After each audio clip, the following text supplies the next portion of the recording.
Assalamualaikum warahmatullahi wabarakatuh.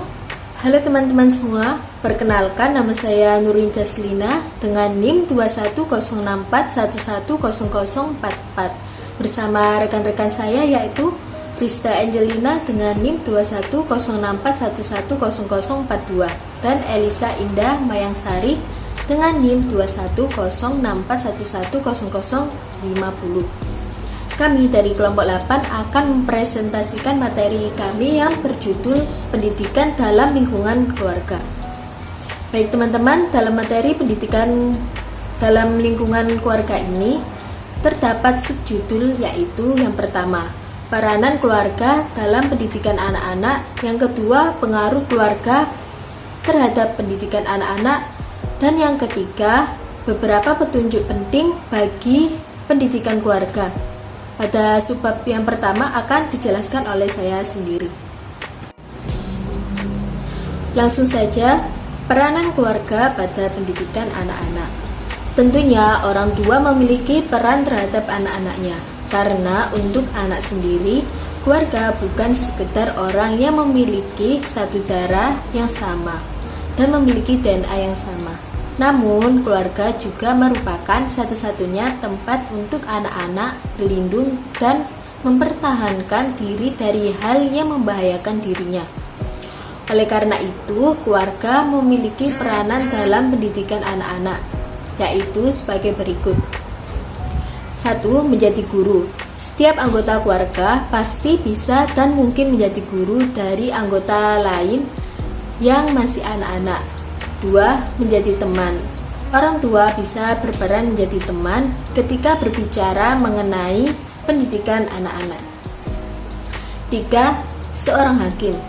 Hakim di sini dimaksudkan bahwa mereka harus bisa membantu menentukan hal yang anak-anak tidak mengerti atau tidak ia ketahui. 4. Membangun sosial anak. Membangun sosial anak bisa berasal dari sikap keluarga ataupun pada anggota di keluarga besar. 5. Mengontrol waktu anak. Mengontrol waktu anak mungkin menjadi hal buruk dari sebagian anak. Namun kontrol diharuskan dalam pendidikan anak. 6. Pengawasan merupakan hal dilakukan bahkan sampai anak dewasa. Yang ketujuh, merangkul anak. Merangkul anak menjadi peranan besar yang dibutuhkan anak dari keluarga. Nomor 8, membimbing anak. Membimbing anak merupakan hal utama yang harus dilakukan setiap orang tua atau keluarga. Nomor 9, menciptakan lingkungan baik. Menciptakan lingkungan baik merupakan poin terakhir yang diberikan sebuah keluarga. Sekian pemaparan materi dari saya. Selanjutnya akan dilanjutkan oleh rekan saya yaitu Elisa Indah Mayangsari. Kepadanya dipersilahkan. Saya akan menjelaskan materi selanjutnya yaitu pengaruh lingkungan terhadap pendidikan anak. Lingkungan merupakan faktor yang paling besar pengaruhnya bagi pendidikan. Lingkungan juga mempengaruhi tumbuh kembang seorang anak. Apabila anak tumbuh dan berkembang di lingkungan yang baik, santun, dan taat beragama, maka anak pun akan tercetak menjadi mandiri yang baik. Tapi sebaliknya, pengaruh buruk dari lingkungan juga merupakan kebiasaan yang menular. Pengaruh lingkungan keluarga terhadap pendidikan anak. Keluarga merupakan lingkungan awal dan terdekat pada masa tumbuh kembang anak, dan orang tualah yang menjadi teladan pertamanya. Untuk itu, orang tua harus menjaga sikap dan perilaku karena pasti akan ditiru oleh sang anak. Peranan lingkungan keluarga merupakan salah satu pilar dalam Tripusat Pendidikan. Lingkungan keluarga adalah pilar utama untuk membentuk baik serta buruknya pribadi manusia agar berkembang dengan baik dalam beretika, moral, serta akhlaknya. Peran keluarga dapat membentuk pola sikap dan pribadi pada seorang anak. Juga dapat menentukan proses pendidikan yang diperoleh oleh sang anak. Tidak hanya di sekolah, akan tetapi semua faktor bisa dijadikan sebagai sumber pendidikan.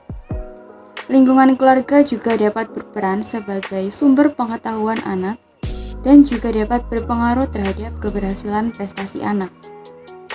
Lingkungan keluarga harus dapat memberikan dan menyiapkan pendidikan untuk anaknya agar menjadi generasi penerus yang terdidik, yakni melalui jenjang pendidikan sehingga terbentuk dan berkembang pribadi anak yang berkarakter baik, berjiwa sosial, bersikap yang beradab, dan terampil dalam skillnya.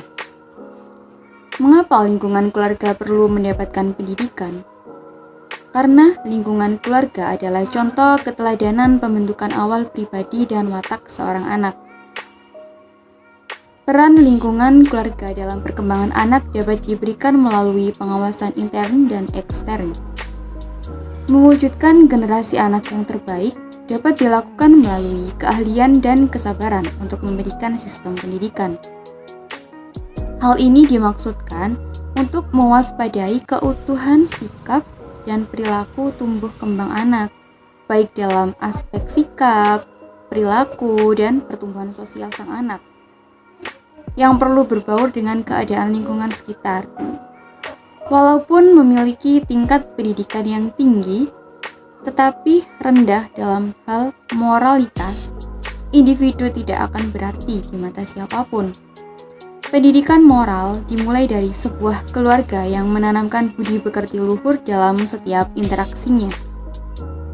Sumber daya manusia berkualitas dapat dilihat dari keluarga, bukan hanya keluarga yang mampu dari segi materi, yang dapat meningkatkan kualitas individu, melainkan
beberapa petunjuk penting bagi pendidikan dalam keluarga. Dalam keluarga, kedua orang tua memegang peranan penting sebagai pendidik pertama dan utama bagi anaknya sebelum pendidikan anak diserahkan kepada orang lain. Menurut Fuad Ihsan, tanggung jawab pendidikan oleh kedua orang tua meliputi yang pertama ada memelihara dan membesarkannya. Nah, tanggung jawab ini merupakan dorongan alami yang dilaksanakan oleh kedua orang tua. Yang kedua adalah melindungi dan menjamin kesehatannya, baik secara jasmani maupun rohani dari berbagai gangguan penyakit atau bahaya yang terjadi di dalam lingkungannya yang dapat membahayakan anak tersebut. Yang ketiga, mendidiknya dengan berbagai ilmu pengetahuan dan keterampilan yang berguna bagi hidupnya sehingga apabila ia dewasa, ia akan mampu berdiri sendiri dan mampu membantu orang lain. Yang keempat, membahagiakan anak untuk dunia dan akhirat dengan memberinya pendidikan agama sesuai dengan tuntunan Allah sebagai tujuan hidup akhir seorang muslim. Nah, agar tanggung jawab orang tua dapat terrealisasi, maka perlu ditempuh dengan berbagai cara, antara lain yang pertama, adanya kesadaran orang tua akan tanggung jawab pendidikan dan membina anak terus-menerus. Yang kedua, orang tua itu perlu sekali dibekali dengan teori-teori pendidikan atau cara-cara mendidik anak yang baik. Yang ketiga, di samping itu, kedua orang tua perlu juga meningkatkan ilmu dan keterampilannya sebagai pendidik pertama dan utama bagi anaknya. dengan cara belajar terus-menerus. Nah, sekian materi yang dapat kelompok kami sampaikan. Apabila ada salah kata maupun perbuatan, kami mohon maaf. Untuk diskusi dan tanya jawab akan dilaksanakan di Google Classroom. Terima kasih. Wassalamualaikum warahmatullahi wabarakatuh.